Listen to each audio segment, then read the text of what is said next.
Enter the world of comic book horror with us as we celebrate the return of director Sam Raimi to the Marvel filmmaking fold. Is Doctor Strange in the Multiverse of Madness a hit or a miss? Stay tuned for our quick review. But warning, spoilers are ahead. Welcome, friends, to this abbreviated version of the 3324 podcast. Thank you so much for joining us. I'm here with Eric. Hello. Hello. How are you, my friend? I'm doing well. Well.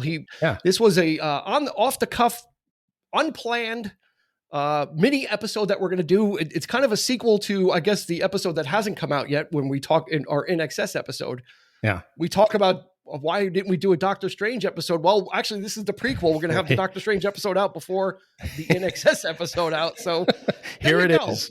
You know, we did our own. We're building our own little multiverse of that's right, of conversations and then stuff that comes out. So we're gonna walk you through what we thought of Doctor Strange in the Multiverse of Madness. As of this the publishing of this podcast, it is the highest grossing film of 2022 so far. It's making a boatload of money. Right now, it budget was $200 million. It's up to $803.9 million. So it's probably going to, I guess $1 billion isn't like the big hurdle that it once was. I guess not. Right? I mean, it used to be a big thing. Like when I think Endgame or Infinity War hit $1 billion, it was like a big deal, or even Avatar. Right. It was like a high watermark. It was like, oh my God, that's almost unachievable. Yeah, today's dollars now they're just cents, like it's just rolling off the billion. Yeah, like 100. But I mean, we're old enough that when a movie made $100 million, that was like a certified hit. Oh, that was like a blockbuster. It was like, oh my God, it made $100 million. That's right. Yep. This is twice the budget. The budget of this is twice that. So, this, like I said in the open, Sam Raimi's return. I was going to say the MCU, but he was never in the MCU, although technically he is because of No Way Home. Yeah. With Toby coming in, but he really wasn't. I mean, he was before the MCU. So I think the spirit was there. The presence was felt. Yes. Most certainly it was a great, I'm going to say it. I mean, when I first saw the movie, I thought it was a little too gimmicky for my taste, but I've seen it like 3 times now, and I've been warming up to it each time. And I really where do you have all this time? Where do you get all this time to go see this movie 3 times? Because I've seen it with my sons, and then I saw it with, I had family come over, and they'd never seen it, so they watched it with them, and then of course, my son's girlfriend hasn't seen it, so we just watched it over the weekend again. Cool. So so by the third time's a charm. I'm loving it. It's a good watch. Yeah. Let's go back to our original conversation during before we did the In Excess episode. We just started talking about it randomly because I had finally seen it. Right. And you were kind of you didn't hate it, but you were a little down on it. You were kind of like, I'm not sure. Yeah. What's the point, or what's the point of? And we're going to talk spoilers. So it's been out for a couple of weeks. The big peccadillo you had with it was Wanda, kind of her evil turn and how it related to Wanda. Like, what was the thing I took away from our conversation was you were kind of like, well, what's the point of WandaVision? Yeah, if she was gonna kind of go evil, and I was advocating to you that WandaVision was a part of this whole story. Like, right, that was the internal struggle that she was having, which led to her becoming a villain. I think you're right, but I think where I'm feeling this is like I think it's more or less the fatigue. Yeah. The Marvel fatigue is definitely setting in, and I don't know what's going on. To be honest with you, I don't really know where Marvel's headed at this point. Like I don't. They seem to be rolling out all the stops, and yet the films feel much more formulaic than they ever have to me. Like back in the day when they were rolling it out, they were.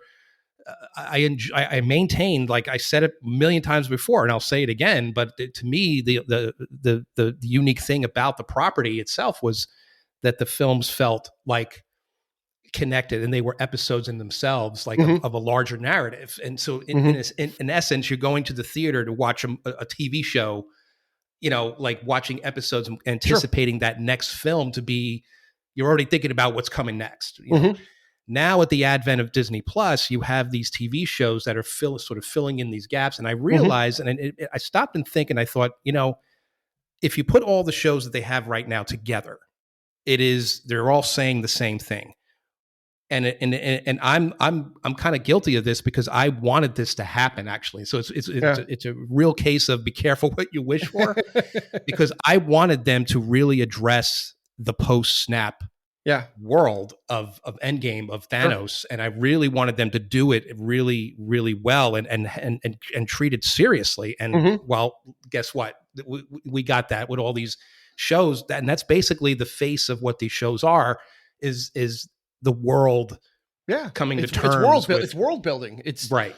It's that opportunity to spend some time, a little longer amount of time in that, where you can talk, where some of these minor characters can have a little more breathing room. So and it's interesting what you said. You said two things. One, that what is Marvel doing? Well, at this point, I think they're at the point of no return with Doctor Strange, because the multiverse is now it's a thing, and you can't put the toothpaste back in the tube. You've kind of opened this gateway, and now you're kind of committed to it, for one. The second thing you said is the films are formulaic. I'm going to actually go the opposite direction. I think with Sam Raimi, you've finally gotten a filmmaker that has a specific style that they've let him. I'd never seen a film by the Russo brothers before, so I don't know that they have a style. I've never seen a film by Scott Derrickson before, so I don't know that he has a style. You're getting Sam Raimi into the fold. He's not going to. They're not going to water everything down. That's why they're bringing him in, is because he's got a certain talent and a certain thing. And you had said, kind of like the horror stuff.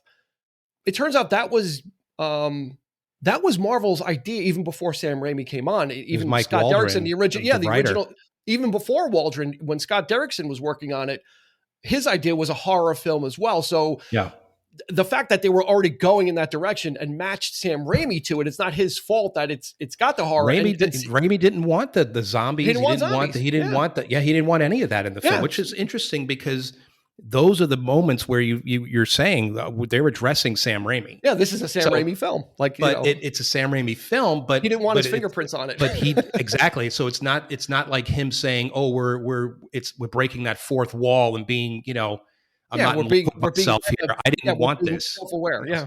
So absolutely. that's great. Yeah. That's great. And I really wasn't including, when I said formula, this is the exception, because it is so, because at the time, back in the day, when directors were trying to come in, like Shane Black, for example, he made a Shane Black film, right? It was like Lethal Weapon. It was, in that style. I wasn't looking for that from directors back then, because I like the idea of having somebody in charge with a plan and having a vision, and letting the directors come in and color it up a bit and do their own thing, but only to a certain point.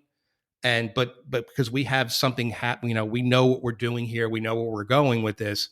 So they really couldn't get away with too much. And when that happened, in the case of Shane Black, he was like, "Oh, I didn't get to make the Iron Man film I wanted to make," and I thought he came pretty close. It felt he was disgruntled. Felt like a Shane Black film, right? Yeah, it was, but I think he wanted to do a lot more. Yeah, but he wasn't allowed to. So it's there's that going to be some measure of control as well. Of here's the sandbox and here's the tools you've got. Right. And work within it. And that's why Iron Man 3, not to get too far up, but that's why Iron Man 3 was such a great film, because it was so un-Marvel. I'm watching it. It felt like it took place in the Lethal Weapon universe. Yeah. Like it had more akin to that than it did with the Marvel. So I kind of like the fact now that in order to shake things up, and then you got Taika Waititi, he's got a specific type of style that he's bringing to Thor after 2 Shakespearean Thor films, which He's bringing out to do something. Yeah, he's bringing out the crayons and the watercolors and just splashing it. Right. And totally reinventing the character. So I think there's something to be said now for getting directors that are going to kind of bring a little mojo to it. You did all the groundwork. You did all the heavy world building. Now let's have some fun. That's a fair point. That is actually a great point. And you know what? I'm all for that now. I'm all for directors coming in and saying, "Yeah, we were going to put our stamp on it," because again, I don't know if this is going to be the big thing. Are they building up to something here? The multiverse is the common thread. Yeah. But now they're saying like Thor, like the next Thor is not going to have it has nothing to do with the multiverse. So here you're going to have another a great which is standalone fine. story. Yeah, But I it's think like, there's room for both. I don't want every show to be about the multiverse. It's something that exists, but it's not everything, and they'll need to address it, but certain characters don't need to exist in a multiverse. Like if they did a Hawkeye season 2, let's just say, which I don't think they are, that doesn't need to exist in a multiverse. Those are smaller stories, right? Falcon and Winter Soldier are smaller Earthbound stories. So there's room. I think there's room for both, but they have definitely. And what I don't want to happen, you don't want to get too ahead of yourself, and because you're going to start introducing characters that will die. But you could, we got an excuse now. We can bring them back through the multiverse and have them appear in the MCU. Maybe they could step up and, I feel like they've already done that with Gamora. Yeah, but I don't think they're going to be that cheap with it. I think they that means they could, they're not going to wholesale bring back Black Widow. I know she's not going to be the version of Gamora that Quill fell in love with. It's obviously not. And I like that. So I hope they stick with that. I'm sure they will. And address that. These fans remember everything, so they're going to remember. if she comes back and she's like, but different. That's the thing, though. That's what's so tiring, though, is so they're really pulling out all the stops, and it's exhausting. Yeah, it really is trying to keep track of all this stuff, and frankly, if you're not really engaged with every moment, you can feel like I feel like now. I started to think about it. I enjoyed the film. Yeah, good. I honestly did. It was a standalone. It took the family. We enjoyed it for what it was, and it was a great. It was a Sam Raimi movie, and I really enjoyed it just for what it was. Yeah, and I think it was just and like I said, I liked the first Doctor Strange, so he seems to be a second tier character, but he's been in 2 films in a row. He was prominently in No Way Home, and now he's got his own standalone film, which is making a big amount of money too. So it's. And the thing with Doctor Strange, in at least this version of Doctor Strange, is he can't seem to keep out of his own way. Like he keeps on doing things that and that's the character is. And as we found out in this movie, all of the Stephen Stranges are the same in one way or another. They cannot help but meddle with things, and they think they're doing the right thing, and sometimes most of the time they're not. It turns out. Is that? Do you think that's derivative? Is that derivative of Stark? Do you think? I mean, do you think it's too much like the character? No, because I think Stark is more like snarky and which is different than super ego, which Doctor Strange has like a super ego. Okay. He thinks he can fix everything. Stark is a little more cynical. So I think there's room for both where, now that Strange has all these powers, he thinks he's got the answers for everything. And he thinks that he's the only one that can solve stuff. And that's what got him into trouble in all universes. That's the problem I had with him in Spider-Man, was the fact that he was so irresponsible in creating this spell. And I know Peter Parker really, made it worse by, he kept messing with it and talking, and he's like, shut up, like whatever. But for me, it's like, you're coming off of Endgame here. You're talking about saving half the universe, and he's like doing this spell which he knows he's not supposed to be doing. And for one person, I felt like that. Well, I think that's part of the attraction for him, though, is he likes to do things that he's not supposed to, even from the first movie with the learning the time spell and the apple and taking the books that he wasn't supposed to be reading. So he's like, they've kind of established that this is not out of the norm for this character. And now in the multiverse, we see that some of the things he's done have been even more devastating. Right. Or in the last Strange that he met, it's just been more devastating to the version of Doctor Strange personally. I just when he went assumed, to the Darkhold, the last one, Right. I just assumed that he, because of the events of Endgame, that he was now really serious about, and there was no room for error. Mm-hmm. Obviously, that's not the case. They decided to take the character in this direction, which it's like Stark. He doesn't learn his lesson. Like he keeps messing with stuff and breaking rules, and Wanda obviously points this out in the film, which I love that scene. Yeah, where she tells him, she's like, I break the rules and I'm a monster. You do it and you're a hero. And the Avengers, doesn't seem fair, does it? It doesn't seem fair. Yeah, and by the way, I loved her as the villain in this piece. I had no problem with her being the Darth Vader of Marvel in this sense. She's just a destroyer in this. Yeah, but it's just, when you spent so much time though on the show getting inside her head and really trying to sympathize and having and you get to that point where it's like, well, you're kind of uncertain as to where they're taking the character, and then to full on show her as just a villain was unsettling. And I guess that was part of the horror aspect. That was the point, is you got to sympathize with her in WandaVision and see what she was going through. Right. But and at the end of WandaVision, she started that turn, and Agatha Harkness said, "You're gonna be like the Destroyer. It's like you're destined to be like somebody." I think somebody pointed that out. It's like who was the real villain in WandaVision? Was it Wanda or was it Agatha? Or was it That's Agatha? an interesting point. Yeah. And Wanda just goes batshit crazy in this. She just is leveling. In her mind, everything is justified because she's looking for her kids. Mm-hmm. Kind of parallels the Shang-Chi film with the father, where he thought that his wife was behind the wall, and anything he did was for the greater good of reuniting his family. Yeah. And this is kind of along those lines of in her mind, she's justifying this, that in one of these multiverses, she has kids and she's trying to get to those children. And it really was heartbreaking at the end of that when she does see them and they're kind of revealed that gets revealed as the monster. The only people that could reveal her as the monster is her kids. When they were terrified of her, and they were shocked, and they were terrified of her. That was a big and screaming, so subtle, like in WandaVision again when she hears the kids calling to her, like and I forgot all about that part. Yeah, at the very end. At the very end, so I mean, she dabbled in the dark arts, and Strange did in this too, and he paid a price as well for using the Darkhold. He ended up using the Darkhold to fix the problem, as it were, but he ended up, you could tell, like, when you use the Darkhold, your fingers get like the black on them, almost like they've been like burned. Yeah. And that doesn't go away. It's kind of like once you've started that, it's kind of like a part of you, and then the whole third eye, so he is forever changed as well as a result. Now, can he stop or can he find a book of Vishanti to undo it? Is that possible? Who knows? Because that was a big part of it, was getting the good book, the book of Vishanti, which could, repel all this and undo everything and battle her. Right. It's just, I guess that for me, maybe it's the OCD in me or whatever, but the balance is off. That's what it is. It's like when you spend a lot of time and you have that time to really stretch this stuff out on the TV, the advantage of having a TV show and doing that. And then you have a 2-hour movie. And this is one of the shorter films of the MCU. Surprisingly, I was really shocked at the runtime of this movie. But man, from the get-go, they got a lot in. They did. I mean, it was just nonstop all the way through. And so I like the Bull Sorcerer.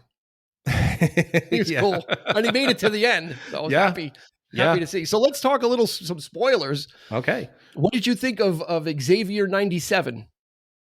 I love the He's from the animated films. He's not from the Fox. That's not the Fox Xavier. That's the animated series Xavier. That's right. And it's interesting, very interesting, and you can almost tell, right? I mean, he's he's Patrick Stewart, of course, but you'd almost tell that it's he's acting just it little bit different. Like it's and it's great. It's to his credit that he can pull that off, and maybe it was Raimi's direction or whatever. But man, you definitely tell, and of course the great cameo of John Krasinski, which my son was over the moon about, because he's a big he loves The Office, he loves Jim, he's a big fan of the guy. It's been one of the biggest fan casting rumors. Oh yeah. I was all for it. I'm all for it. Yeah. Earth 838, Strange is captured, and he goes to see this group called the Illuminati, which is from the comics, and it's a group of individuals that are kind of overseeing their universe, and it's made up of these different characters, and Mr. Fantastic is there, and ever since like 100 years ago when Marvel announced a Fantastic Four film, for some reason everybody's been hooked on John Krasinski and Emily Blunt as Mr. Fantastic and Invisible One. They haven't been letting it go. So is it stunt casting? Did they throw him a bone, and then when they do Fantastic Four to be someone else? It was great to see. It was great to see finally see the Fantastic Four represented. I'm okay with. I totally agree with that.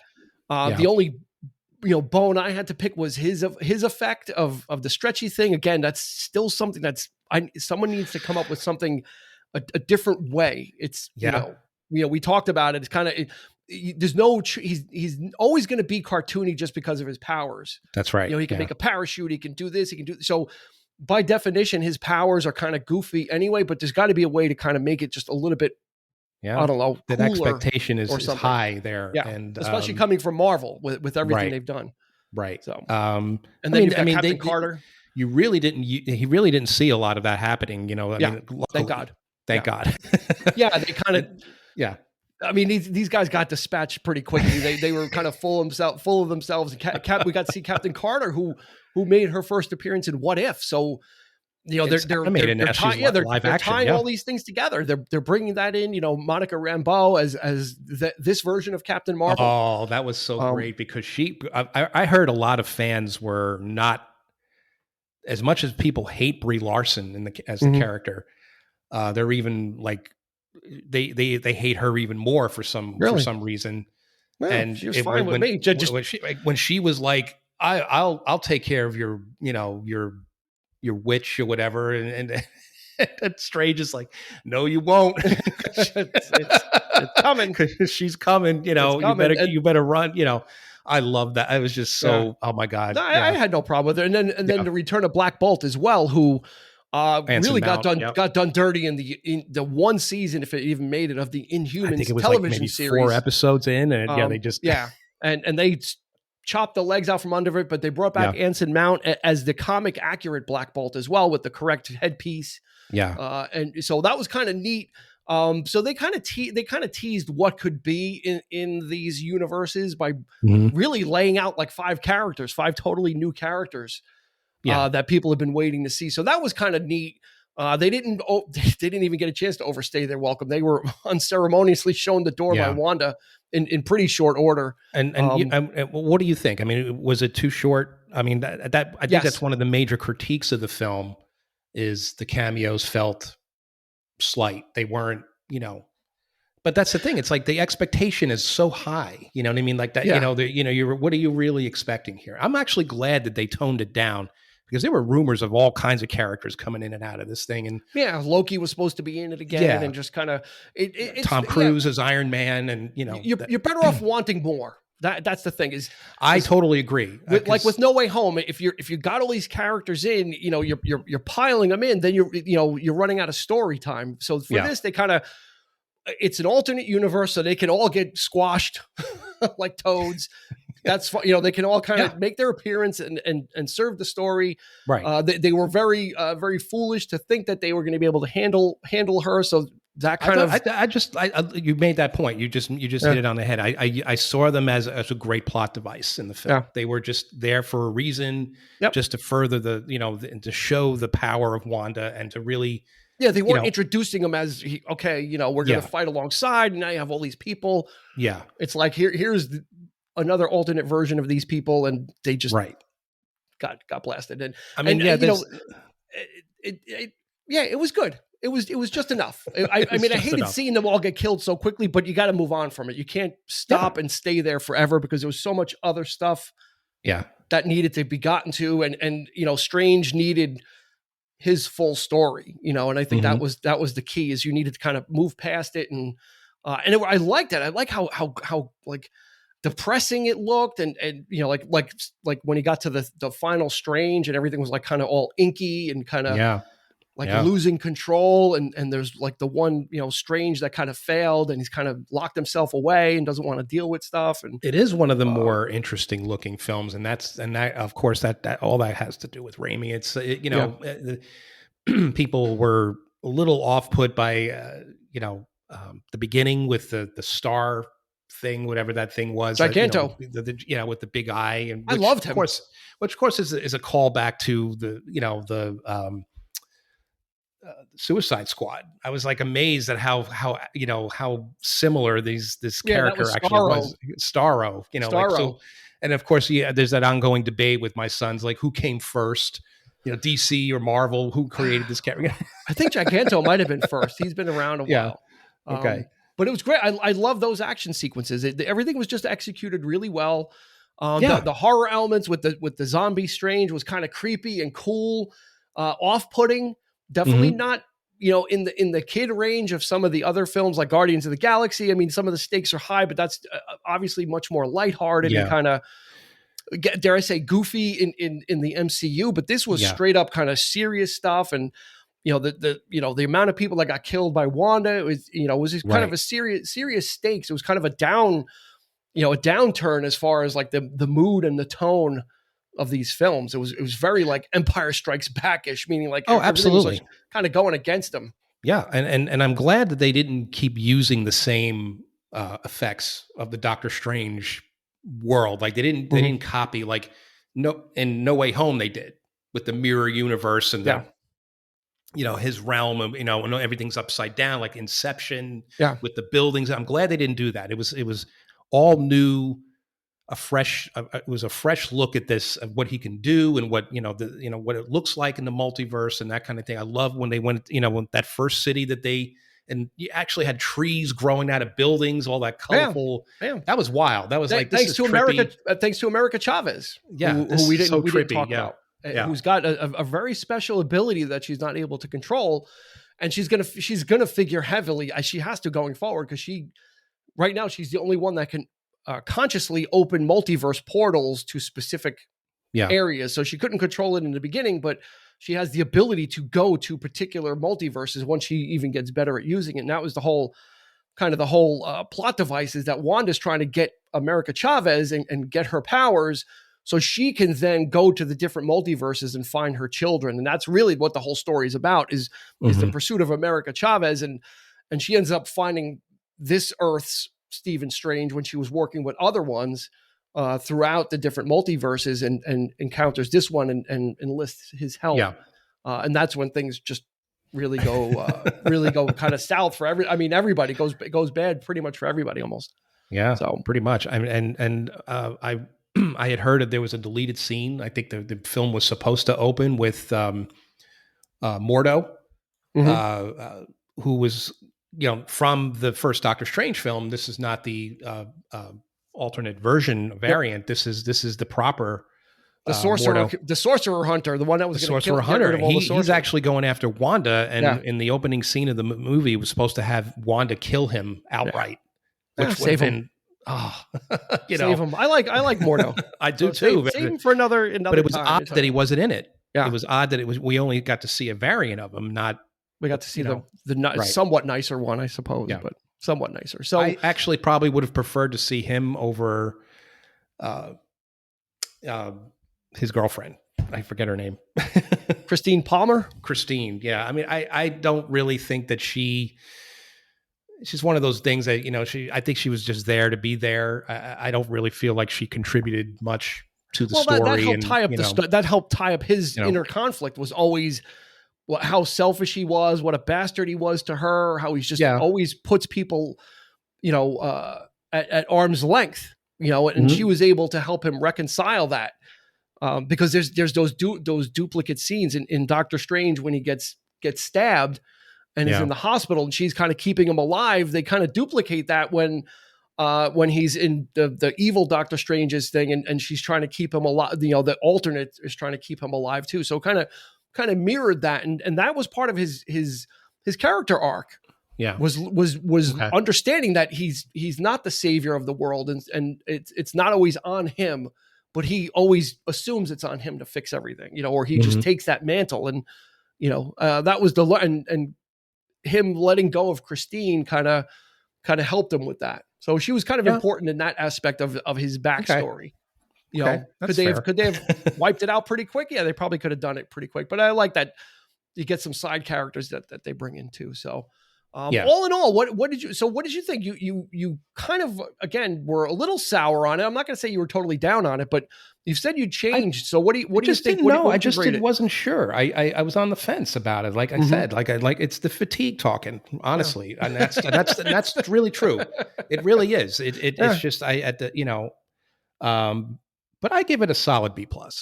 Okay. I don't want to say it's perfect. I mean, it does have its flaws, but I mean, that's, to me, that's a fair. Yeah.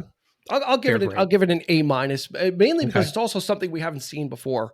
Yeah. Again, a style of filmmaking and a genre of filmmaking that we haven't seen before. So I think it gets extra points just for going there. You know, of straight up saying, okay, we're going to give you some scary elements. I mean, anytime you're reanimating a dead body, you know, that's going to be scary for kid, you know, like that. And he was kind of, you know, it wasn't like, oh, he's kind of freshly dead. He was kind of decaying and kind of all, you know, like the way he's moving, and it was very creepy. I often like to think of that. You know, it's funny you bring that up, because I often like to think about like what the 15-year-olds in us back then, we would have been over the moon with this film. I mean, forget it. There's no doubt about it. We would have absolutely loved it. Absolutely. You know, and that's sometimes I like to go there, you know, like and that it makes me appreciate this stuff a little bit better in that sense. Cause you know, it's like, you know, just think about the kid in you and what, you know, if this had been out back then, oh my God, you know, forget it. Yeah, we would have been going ape shit. So maybe that's some good advice for some or if you've got the fatigue, you know, I've talked about it. Eric has talked about it, you know, and yeah, I mean, there's more coming. So maybe if you're going to go, try and kind of shift your focus, shift when you're going in, shift your expectations. Or just, you know, kind of take a break from it for a while as well. Either way, I think this was a standout Marvel film. I'm going to rate it higher than No Way Home. I thought No Way Home was a little more of a gimmick. This was a little bit more, you know, it had all the cameos as well, but there's more of a story here that kind of fit in. Again, it tied to WandaVision, so you're acknowledging some of the, you know, TV property that came, you know, and that whole story and that whole arc. So I dug that. I dug that they, you know, kind of brought that story and kind of closed it out as well, and kind of finished it off. So that's going to do it for this episode, this quick movie review of Doctor Strange in the Multiverse of Madness. So go check it out. If you're in the MCU, it's there for you. You could actually probably watch this as a standalone film. There's not too much that you would need to know beforehand. That, you know, has nothing to do with Infinity War or Endgame. It really kind of, it can kind of stand on its own if you just want to go see like a creepy superhero movie. This is the one for you. You might want to watch the first Doctor Strange, maybe revisit that film, because again, that really didn't have anything to do with anything. What was going on there? If you want to learn about Doctor Strange, absolutely, and how egotistical he can be. Yes. But otherwise, this is just it's just a fun ride. It's got great monsters. It's got great kind of action. You know, they don't overdo the trippiness. They go a little heavier on the horror. So that's going to do it for us for this one. Check us out. Join us on social media. Let us know what you thought about Doctor Strange in the Multiverse of Madness. You can find us on Instagram and Facebook at 3324 Podcast. So go hit us up there. Let us know. Or are you feeling the Marvel fatigue, or is too much not enough for you? Let us know that as well. And we'll throw some opinions. We'll start a discussion out. So for Eric, this has been Dean asking you to please be kind and rewind.